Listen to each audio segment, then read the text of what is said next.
श्री गणेशाय नमः। ओम श्री गणेशाय नमः। ओम नमो भगवते वासुदेवाय नमः। ओम नमः शिवाय। श्रीमद् भागवत प्रथम स्कंद का सप्तदशोध्याय। महाराज परीक्षित द्वारा कलयुग का दमन। जय श्रीमन नारायण। तत्र गोमिथुनं राजा हन्यमानमनाथवत् दण्डहस्तं च वृषलं ददृशे निप्लाच्छनम्। सूत जी कहते हैं, शौनक जी वहां पहुंचकर राजा परीक्षित ने देखा कि एक राजवेशधारी शूद्र हाथ में डंडा लिए हुए है और गाय बैल के एक जोड़े को इस तरह पीटता जा रहा है जैसे उनका कोई स्वामी ही न हो। वृषं मृणालच्छबलं निहन्तिमिव विस्मयतम् वेपमानं पदैकेन सिद्धन्तं सुधृताड़ितम्।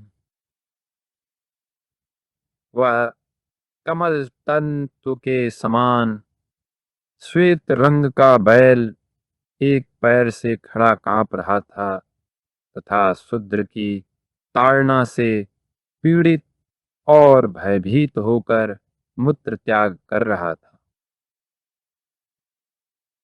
गां च धर्मदूघां दीनां भृशं शूद्रपदाहतां विवत्सां साश्रुवदनां क्षामां यवसमीक्षितम्। पप्रच्छ रथमारूढ़ कार्तस्वर परिच्छदम् मेघगंभीरया वाचा समारोपित कार्मुकः। धर्मोपयोगी दूध घी आदि हविष्य पदार्थों को देने वाली वह गाय भी बार बार शूद्र के पैरों की ठोकरें खाकर अत्यंत दीन हो रही थी।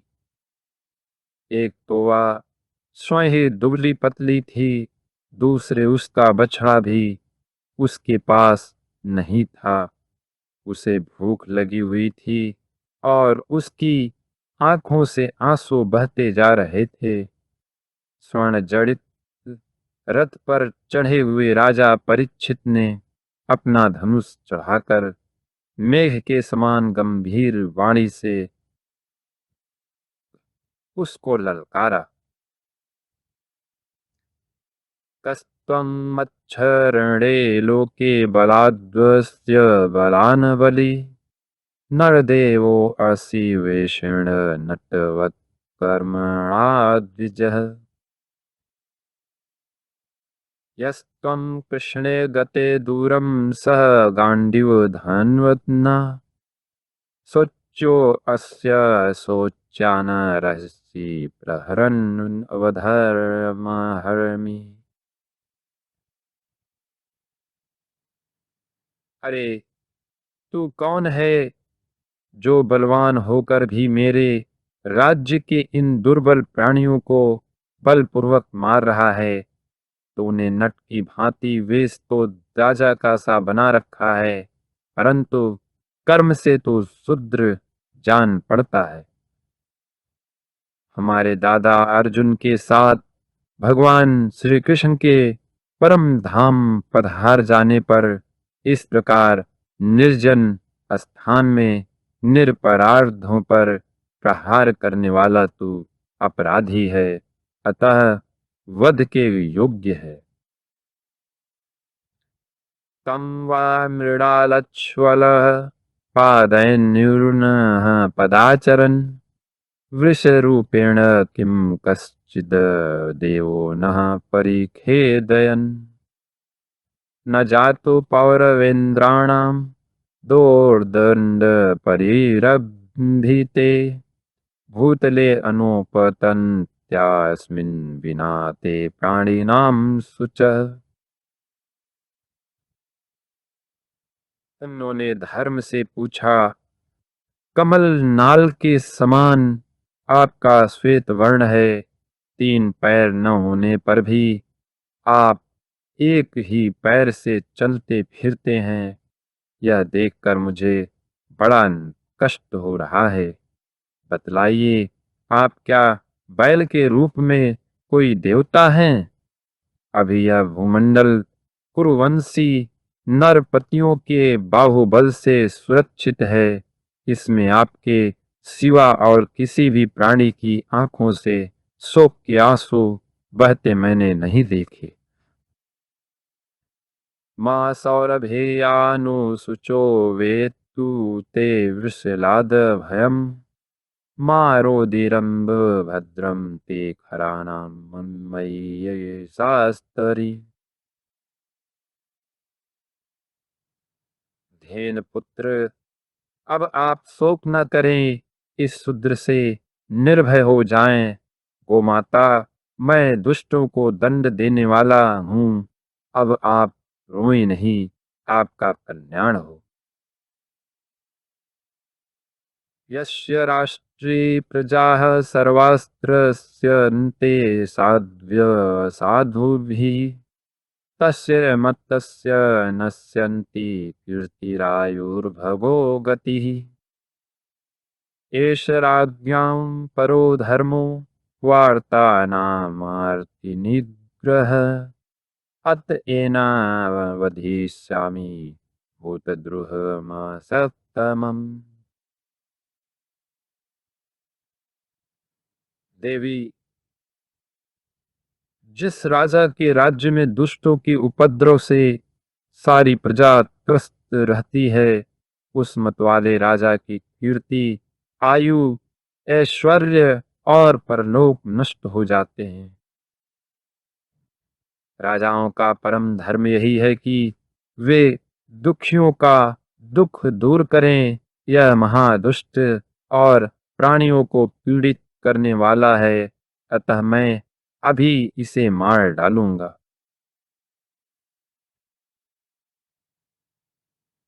को अवृश्चत एतव पादास्तृत्न सौरभेय चतुष्पद माँ भुवस्त्वादृशा राष्ट्रे राज्ञा कृष्णानुवर्तिनाम्। सूर्य नंदन, आप तो चार पैर वाले जीव हैं। आपके तीन पैर किसने काट डाले? श्री कृष्ण के अनुयायी राजाओं के राज्य में कभी कोई भी आपकी तरह दुखी न हो। अख्याहि वृषभद्रं वह साधु नाम कृतागम साम आत्मवैरूप्य कर्तारम अर्थानां कीर्तिदूषगम् जने अनागस्य घम युच्चं सर्वतो अस्य च मद्भयम् साधूनां भद्रमेव स्याद साधुदम्युने कृते। ऋषभ, आपका कल्याण हो। बताइए, आप जैसे निरपराध साधुओं का अंग भंग करके किस दुष्ट ने पांडवों की कीर्ति में कलंक लगाया है? जो किसी निरपराध प्राणी को सताता है, उसे चाहे वह कहीं भी रहे, मेरा भय अवश्य होगा। दुष्टों का दमन करने से साधुओं का कल्याण ही होता है। अनागसित्वः भूतेषु य आगस्कृतनिरण्डकुश आहर्तास्मि भुजं साक्षादमर्त्यस्यापि सांगदम्। राज्ञो हि परमो धर्म स्वधर्मस्थानुपालनम् शास्तो अन्यान्य यथा शास्त्रमनापदुत्पथानिह। जो उदंड व्यक्ति निरपराध प्राणियों को दुख देता है, वह चाहे साक्षात देवता ही क्यों न हो, मैं उसकी बाजूबंद से विभूषित भुजा को काट डालूंगा। बिना आपत्ति काल के मर्यादा का उल्लंघन करने वाले को शस्त्रानुसार दंड देते हुए अपने धर्म में स्थित लोगों का पालन करना राजाओं का परम धर्म है।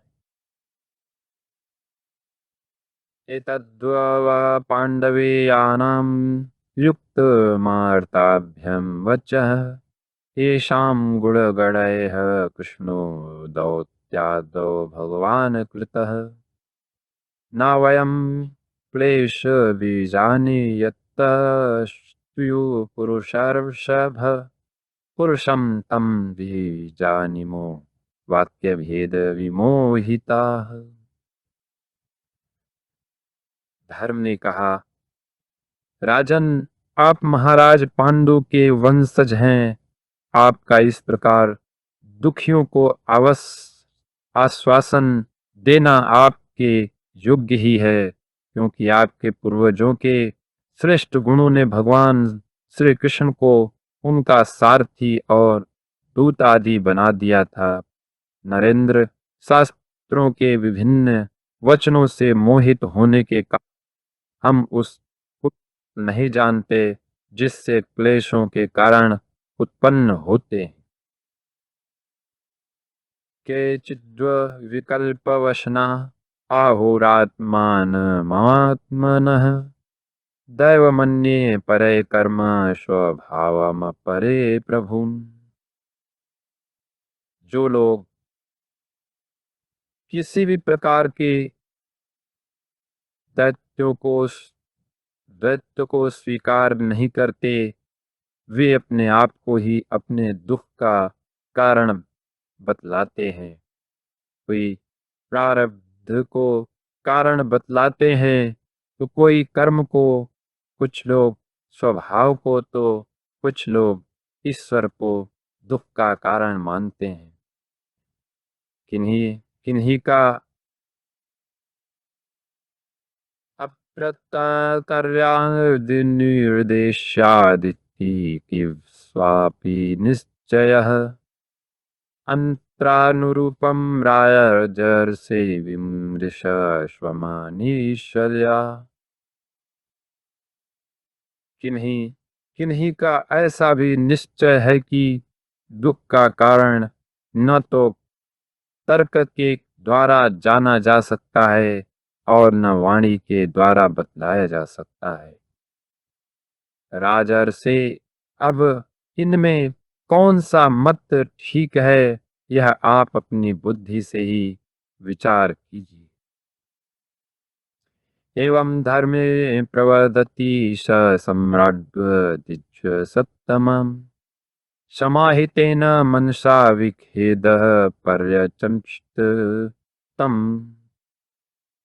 सूत जी कहते हैं, ऋषि श्रेष्ठ सौनक जी, उनका यह प्रवचन सुनकर सम्राट परीक्षित बहुत प्रसन्न हुए। उनका खेद मिट गया। उन्होंने शांत चित्त होकर उनसे कहा, धर्म ब्रवीषि धर्मज्ञ धर्मो अपसि वृष रूप धृक यद धर्मकृतः स्थानम सूचकस्यापि तद्भवेत्। अथवा देवमायाया नूनं गतिर्गोचरा चेतसो वचश्चापि भूतानामिति निश्चयः। परीक्षित ने कहा, धर्म का तत्व जानने वाले वृषभदेव, आप धर्म का उपदेश कर रहे हैं। अवश्य ही आप वृषभ के रूप में स्वयं धर्म हैं। आपने अपने को दुख देने वाले का नाम इसलिए नहीं बताया है कि अधर्म करने वाले को जो नरक आदि प्राप्त होते हैं, वे ही चुगली करने वाले को भी मिलती है। अथवा यही सिद्धांत निश्चित है कि प्राणियों के मन और वाणी से परमेश्वर की माया के स्वरूप का निरूपण नहीं किया जा सकता। धर्मदेव, सत्य युग में आपके 4 चरण थे, तप, पवित्रता, दया और सत्य।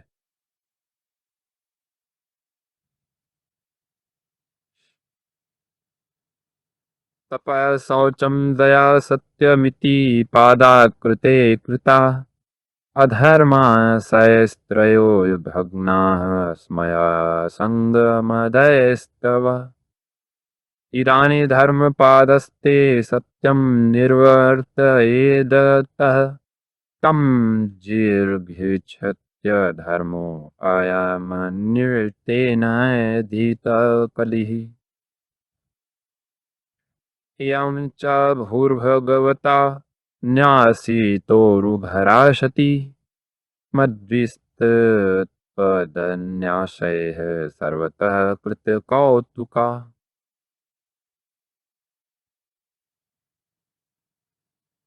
धर्मदेव, सतयुग में आपके 4 चरण थे, तप, पवित्रता, दया और सत्य। इस समय अधर्म के अंश गर्व, आसक्ति और मद से 3 चरण नष्ट हो चुके हैं। अब आपका चौथा चरण केवल सत्य ही बच रहा है। इसके बल पर आप भी जी रहे।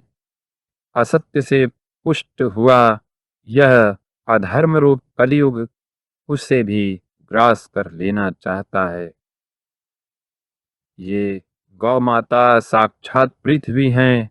भगवान ने इनका भारी बोझ उतार दिया था और ये उनके राशि राशि सौंदर्य बिखेरने वाले चरण चिन्हों से सर्वत्र उत्सवमयी हो गई थी। सोचत्यश्रुकला साध्वी दुर्भगी वो चिताधुना। अब्रह्वाण्या निपव्याजाः शूद्रा भोक्षन्ति माप्मिति।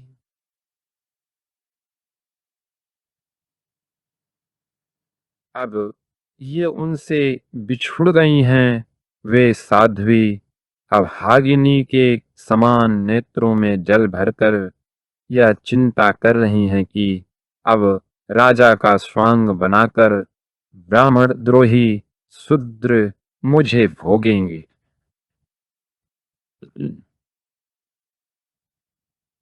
इति धर्ममयी चैव सान्त्वयित्वा महारथः निशातमाददे खड्ग कले अधर्म हेतवि।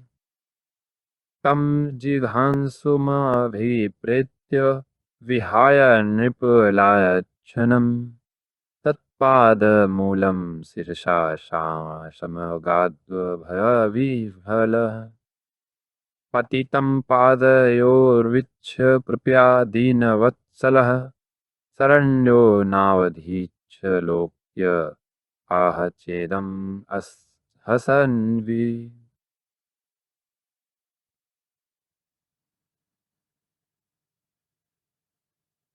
महारथी परीक्षित ने इस प्रकार धर्म और पृथ्वी को सांत्वना दी।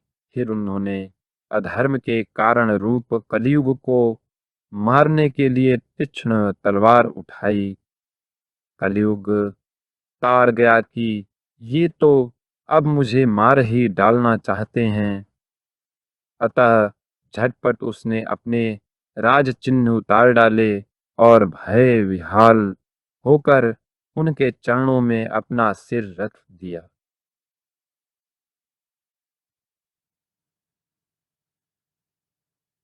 परीक्षित बड़े यशस्वी, दीनवत्सल और शरणागत रक्षक थे। उन्होंने जब कलयुग को अपने पैरों पर पड़े देखा तो कृपा करके उसको मारा नहीं, अपितु हंसते हुए से उससे कहा, न ते गुणाकेश यशोधराणाम बद्धालेर्वै भयमस्ति किंचित। नावर्तितव्यं भवता कथञ्चन क्षेत्रे मदीये त्वमधर्मबन्धु त्वां वर्तमानं नरदेव देहे श्वनु प्रवृत्तो अयमार्धमपि पुग लोभो अनित्यं च मनार्यमहो ज्येष्ठा च माया कलहश्च दंभ।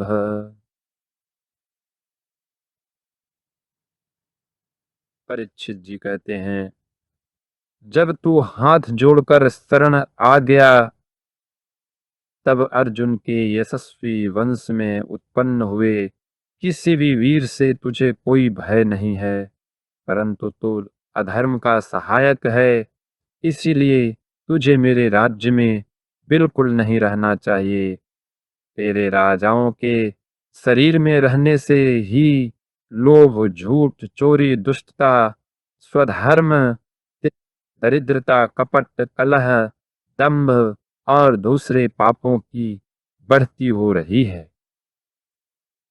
न वर्वितव्यम तदधर्म बंधो धर्मेण सत्येन च वर्तितव्ये ब्रह्मावर्तेत यत्र यजन्ति यज्ञे रर्यज्ञेश्वरं यज्ञवीतान विद्याः यस्मिन् हरिर्भगवानिज्यमान् एज्यामूर्तिर्यजतां स यतनोति कामान मोघान स्थिरजङ्गमाना मन्तर्बहिर्वायुरिवैष आत्मा। अतः अधर्म के साथ ही इस ब्रहार्थ में तो एक क्षण के लिए भी न ठहरना, क्योंकि यह धर्म और सत्य का निवास स्थान है। इस क्षेत्र में यज्ञ विधि के जानने वाले महात्मा यज्ञों के द्वारा यज्ञ पुरुष भगवान की आराधना करते रहते हैं। इस देश में भगवान श्री हरि यज्ञों के रूप में निवास करते हैं। यज्ञों के द्वारा उनकी पूजा होती है और वे यज्ञ करने वालों का कल्याण करते हैं। वे सर्वात्मा भगवान वायु की भांति समस्त चराचर जीवों के भीतर और बाहर एक रस स्थित रहते हैं, रहते हुए उनकी कामनाओं को पूर्ण करते रहते हैं। परीक्षितैवमादिष्ट सकलिर्जातवेपथु तमुद्यतासीमादेहं हेदं दंडपाणिमिवोद्धतम्। सूत जी कहते हैं, परीक्षित की यह आज्ञा सुनकर कलयुग सिहर उठा। यमराज के समान मारने के लिए उद्यत हाथ में तलवार लिए हुए परीक्षित से वह बोला, यत्र क्वचन वत्स्यामि सार्वभौम तवाज्ञया लक्ष्ये तत्र तत्रापि त्वामाप्ते पुरुषरामशनम्। कली ने कहा, सार्वभौम आपकी आज्ञा से जहाँ भी मैं रहने का विचार करता हूँ, वहीं देखता हूँ कि आप धनुष पर बाण चढ़ाए खड़े हैं। तन्मे धर्मभृतां श्रेष्ठ स्थानं निर्देष्टुर्महर्षि तत्रैव नियतो वत्स्य आतिष्ठस्ते अनुशासनम्। धार्मिक शिरोमणि, आप मुझे वह स्थान बतलाइए जहाँ मैं आपकी आज्ञा का पालन करता हुआ स्थिर होकर रह सकूं।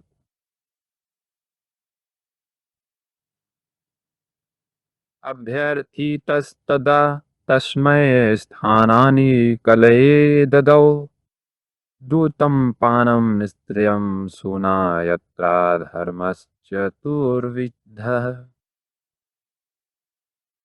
सूत जी कहते हैं, कलयुग की प्रार्थना स्वीकार करके राजा परीक्षित ने उसे 4 स्थान दिए। दूत, मदपान, स्त्री संग और हिंसा। इन स्थानों में क्रमशः असत्य, मध्य, आसक्ति और निर्दयता, ये 4 प्रकार के अधर्म निवास करते हैं।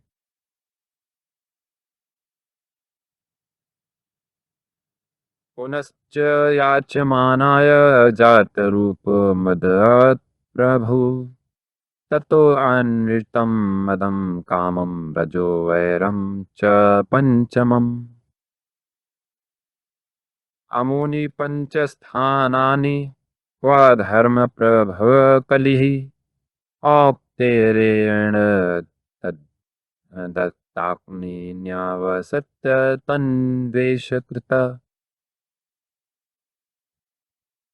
उसने और भी स्थान मांगे, तब समर्थ परीक्षित ने उसे रहने के लिए एक और स्थान, अन्न, धन दिया। इस प्रकार कलयुग के 5 स्थान हो गए: झूठ, मद, काम, वैर और रजोगुण। परीक्षित के दिए हुए उन्हीं 5 स्थानों में अधर्म का मूल कारण कली उनकी आज्ञाओं का पालन करता है, वह निवास करने लगा। अदैतानि न सेवेत बुभुक्षुः पुरुषः क्वचित्, विशेषतो धर्मशीलो राजा लोकपर्तिर्गुरः। वृषस्य नष्टास्त्रीन् पादान् तप शौचं दयामिति, प्रतिसंदब्ध आश्वास्य मही च समवर्धत्यम्।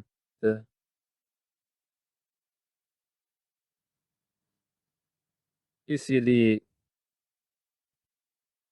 आत्मकल्याणकामी पुरुष को इन 5 स्थानों का सेवन कभी नहीं करना चाहिए। धार्मिक राजा, प्रजा वर्ग, लौकिक नेता और धर्मोपदेष्टा गुरुओं को तो बड़ी सावधानी से इनका त्याग करना चाहिए। राजा परीक्षित ने इसके बाद वृषभरूप धर्म के तीनों चरण, तपस्या, शौच और दया जोड़ दिए और आश्वासन देकर पृथ्वी का सर्व संवर्धन किया।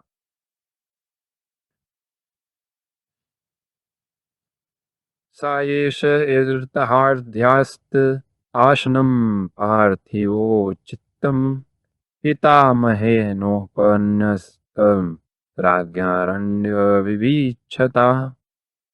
आस्ते अधुना स राजर्षिः कौरवेन्द्र श्रियो लत्सनः, गजाहृत्ये महाभागश्चक्रवर्ती बृहच्छुआ।